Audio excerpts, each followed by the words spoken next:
अस्सलाम वालेकुम स्टूडेंट्स, कैसे हैं आप सब। उम्मीद करती हूँ खैरियत से होंगे। चलिए आइए शुरू करते हैं अपना आज का सबक। तो स्टूडेंट्स मुझे बताइए कि हमें एक अच्छा मुसलमान होने के लिए क्या क्या करना चाहिए। जी हाँ, हमें चाहिए कि हम 5 वक्त की नमाज अदा करें, ज़्यादा से ज़्यादा नेकियां कमाने की कोशिश करें, दूसरों की मदद करें और रोज़े रखें। तो स्टूडेंट्स मुझे बताइए, आप में से रोज़े कौन कौन रखता है। Very good. तो अब बताइए कि हम रोज़े क्यों रखते हैं, या अल्लाह ताला ने हमें रोज़ा रखने का हुक्म क्यों दिया है। जी हाँ, ताकि हमें बर्दाश्त पैदा हो सके। तो स्टूडेंट्स, जब हम रोज़ा रखते हैं तो सहरी भी तो करते हैं ना। और सहरी कब करते हैं? फजर से थोड़ी देर पहले, ताकि हमें दिन भर भूख और प्यास का एहसास कम हो। तो आज हम पढ़ेंगे सहरी की फजीलत के बारे में हदीस।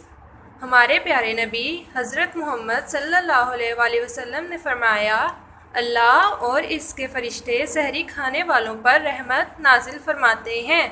दोबारा पढ़ेंगे, अल्लाह और इसके फ़रिश्ते सहरी खाने वालों पर रहमत नाजिल फरमाते हैं। तो देखिए स्टूडेंट, सहरी करने से हमें कितना ज़्यादा सवाब मिलता है। अल्लाह ताला और इसके फ़रिश्ते भी हम पर रहमत नाजिल फरमा रहे होते हैं।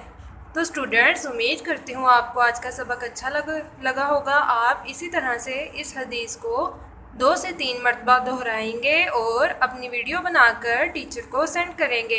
अपना बहुत सारा ख्याल रखिएगा। अल्लाह हाफिज़।